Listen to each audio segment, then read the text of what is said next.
Spine surgery क्यों fail हो सकती है। ऐसे कई पेशेंट्स होते हैं जो कहते हैं कि सर हमने तो स्पाइन सर्जरी बहुत अच्छी जगह पे कराई, अच्छे डॉक्टर से कराई, फिर भी हमें सर्जरी के बाद बहुत ज़्यादा दर्द है, कमर से लेके नीचे पैर में दर्द रहता है, हम कुछ नहीं कर पाते, हमारी ज़िंदगी हेल हो गई है।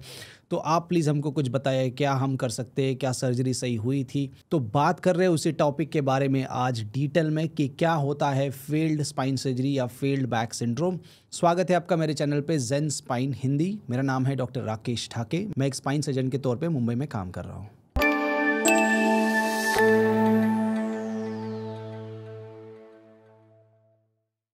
देखो, सबसे पहला सवाल इसमें है कि क्या आपको सर्जरी की सच में ज़रूरत थी। अब ये क्वेश्चन का सवाल देने के लिए जब आपने सर्जरी कराई तो क्या आपने पहले डॉक्टर से डिस्कस किया था कि आपके पास क्या क्या ऑप्शंस है, क्या आपके पास नॉन सर्जिकल ऑप्शन है, इंजेक्शन का ऑप्शन है, सर्जरी सच में कितनी ज़्यादा ज़रूरी है। और ये सब डिटेल डिस्कशन होने के बाद आपको जब ये विश्वास आया था कि आपके लिए सर्जरी कराना सही डिसीजन रहा और उसके बाद आपने सर्जरी कराई, फिर ये हम कह सकते हैं कि ये इंडिकेटेड सर्जरी थी। पर कुछ केसेस में ऐसे होता है कि जल्दबाजी में, समझो पेशेंट की साइड से या डॉक्टर की साइड से जल्दबाजी में हम ये सोच लेते हैं कि पेशेंट के लिए ऑपरेशन सही होगा और पेशेंट्स को बोलते हैं ऑपरेशन सही होगा तो पेशेंट ऑपरेशन कराते हैं। पर जनरली जितने भी डॉक्टर को हम जानते हैं वो इथिकल है, सेफ है और काफ़ी कुछ मेटिकुलस प्लानिंग करते हैं और प्रिकॉशंस लेते हैं सर्जरी के दौरान कि पेशेंट्स को पूरी तरह से बताएं कि क्या प्रॉब्लम है और क्या सर्जरी होनी चाहिए। पर कई कबार, जैसे हर प्रोफेशन में, कुछ लोग ऐसे होते हैं कि जो कुछ रीजंस के लिए कभी कभी सर्जरी करा सकते हैं। तो क्या ऐसे केसेस में आपको सर्जरी सच में ज़रूरत थी और सच में वो इंडिकेटेड थी कि नहीं। अब अगर वो इंडिकेटेड नहीं थी तो हो सकता है कि सर्जरी के बाद भी आप ठीक नहीं होगे, क्योंकि पहली जगह पे सर्जरी की ज़रूरत थी ही नहीं। तो ऐसे कुछ पेशेंट्स हो सकते हैं कि जिनमें इंडिकेशन नहीं था और फिर भी सर्जरी कराई गई। अब एक क्लासिक एग्जांपल इसका मैं बताना चाहूँगा कि जो पेशेंट्स प्योर बैक पेन लेके आते हैं, प्योर बैक पेन, जिनको लेग पेन नहीं है, बटक पेन नहीं है, कमर से नीचे पैर तक दर्द नहीं जा रहा और खाली केवल कमर में दर्द बना है, तो क्या इसका कुछ मैकेनिकल कॉज है, जैसे इंस्टेबिलिटी है, कुछ लोकल लीजन है या इन्फेक्शन है। ऐसे केसेस में हाँ वो टारगेट होता है तो उसको सर्जिकल हेल्प लग सकती है। पर अगर डिस्क का प्रॉब्लम है, जिसको डीजेनरेटिव डिस्क डिजीज बोलते हैं, जो वेयर एंड टेयर होने की वजह से, डिस्क खराब होने की वजह से केवल बैक पेन है, ऐसे पेशेंट्स में जनरली हम सर्जरी नहीं सजेस्ट करते हैं क्योंकि उसका आउटकम प्रॉमिसिंग नहीं होता है। तो अगर ऐसे केसेस में सर्जरी कराते हैं तो उसके बाद भी हो सकता है कि पेशेंट्स ठीक ना हो। अब दूसरा रीज़न हो सकता है कि हाँ कारण तो सही था पर सर्जरी कुछ अलग हो गई मतलब कोई डॉक्टर बोल सकता है कि आपको खाली लैमिनेक्टमी मतलब नस को फ्री करना पड़ेगा, नस को डीकम्प्रेस करना पड़ेगा, और आपने कोई सेकंड ओपिनियन लिया तो दूसरे डॉक्टर ने बताया कि हाँ नस को फ्री करना पड़ेगा और साथ में स्क्रू रॉड्स भी लगाने पड़ेंगे। अब इनमें से कौन सही है? दोनों भी डॉक्टर है, दोनों भी स्पाइन सर्जन है, पर ऐसे क्यों बोल रहे हैं फिर अलग? अभी हो सकता है कि इनकी अंडरस्टैंडिंग में थोड़ा बहुत कुछ डिफरेंस हो, ट्रेनिंग में डिफरेंस हो। जनरली सब लोग इथिकल होते हैं, ये कुछ रीजंस हो सकते हैं।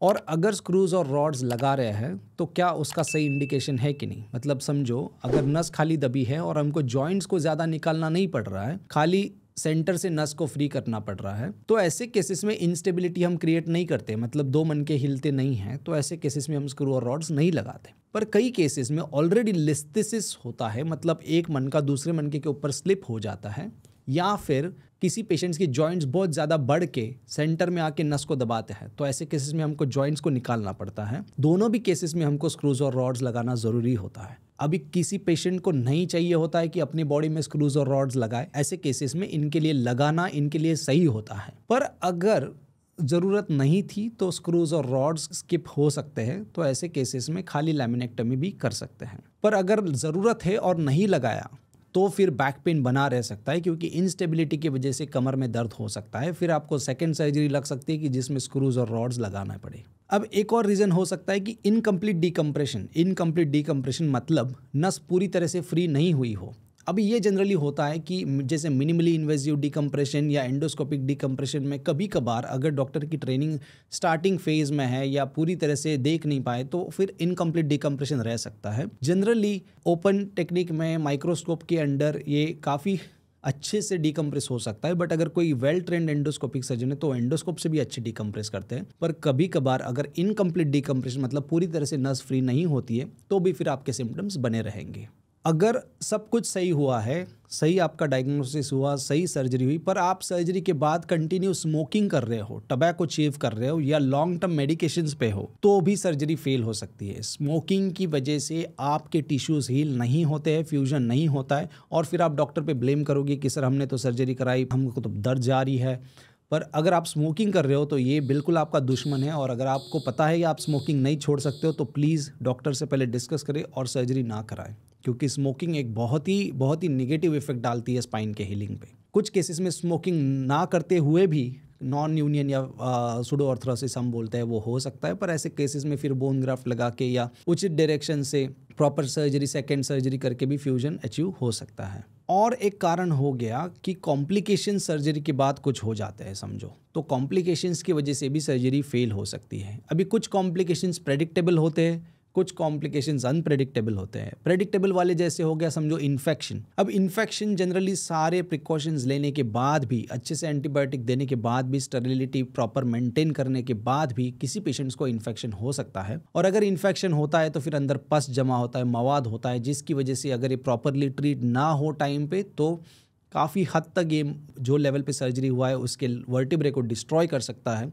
और बहुत ज़्यादा प्रॉब्लम कर सकता है। इंस्टेबिलिटी, फिर स्क्रूज और रॉड निकालना पड़ सकता है।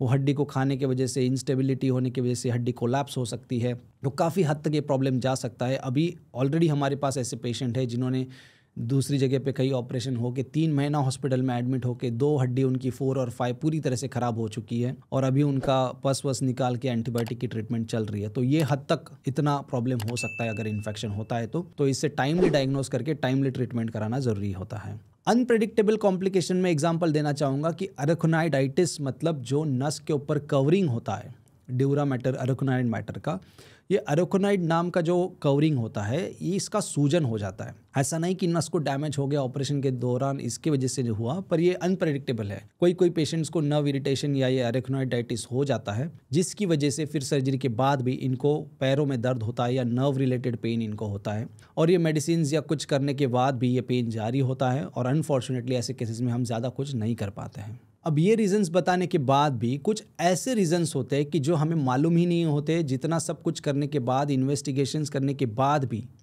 अननोन रीजंस होते हैं जिससे ये फेल बैक सर्जरी हो सकता है। और फिर डॉक्टर भी बहुत डेस्परेट होते हैं कि हमारा पेशेंट सही होना चाहिए, पेशेंट को भी लगता है हमने सही होना चाहिए, और डॉक्टर कई तरह के टेस्ट्स एडवाइस करते हैं कि फिर एमआरआई करा के देखो, एक्सरे कराओ, सीटी कराओ, नर्व कंडक्शन स्टडी कराओ, सीआरपी कराओ, ये सब चीज़ें कराओ। पर ये सब नॉर्मल होने के बावजूद भी फिर पेशेंट को दर्द क्यों है? ऑनेस्टली बताना चाहेंगे कि कई कबार कितने भी ऑनेस्ट डॉक्टर हो, कितना भी पेशेंट को हेल्प करना चाहे, फिर भी कुछ केसेस में हमारे पास इसका जवाब नहीं होता है, और जितना पेशेंट को बुरा लगता है उससे कई ज़्यादा डॉक्टर को भी बुरा लगता है कि हम ये पेशेंट के लिए कुछ नहीं कर पा रहे हैं। पर ये बताना चाहूँगा कि हाँ, ऐसे कुछ अननोन रीजंस होते हैं कुछ % पेशेंट्स में कि हम बता नहीं सकते कि ये पेशेंट को सर्जरी के बाद भी ये क्यों नहीं ठीक है। एक बहुत ही डीमोरलाइजिंग चीज़ होती है डॉक्टर के लिए भी और पेशेंट के लिए भी।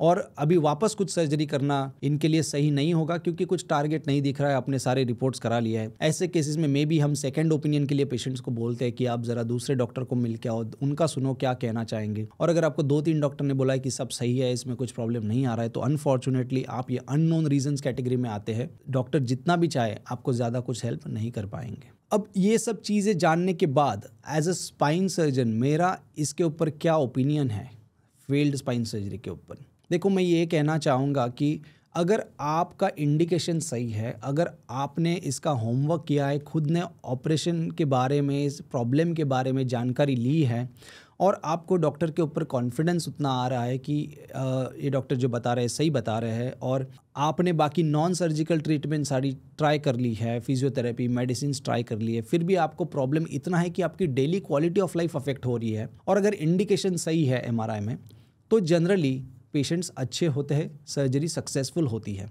अगर आपको कहीं भी थोड़ा सा डाउट है तो आपने रुक जाना चाहिए, सर्जरी में रश नहीं करना चाहिए। अगर आप सब फिजियोथेरेपी बराबर करते हो, वेट आपका सही है, आप स्मोकिंग नहीं करते हो, सही इंडिकेशन के लिए सही सर्जन से सही जगह पे ऑपरेशन होता है, तो जनरली इसका आउटकम अच्छा होता है। ये मेरा एक ऑनेस्ट ओपिनियन है। आशा करता हूँ कि इस वीडियो से आपको ये जानकारी मिली होगी कि स्पाइन सर्जरी क्यों फेल हो सकती है, और ये रीजंस हमने कुछ हाईलाइट किए इसमें। अगर आपको फिर भी इससे जुड़े कुछ सवाल है तो आप ज़रूर नीचे कमेंट सेक्शन में लिखें, हम कोशिश करेंगे जैसे टाइम मिलेगा हम आपको इनका जवाब देंगे। Thank you so much.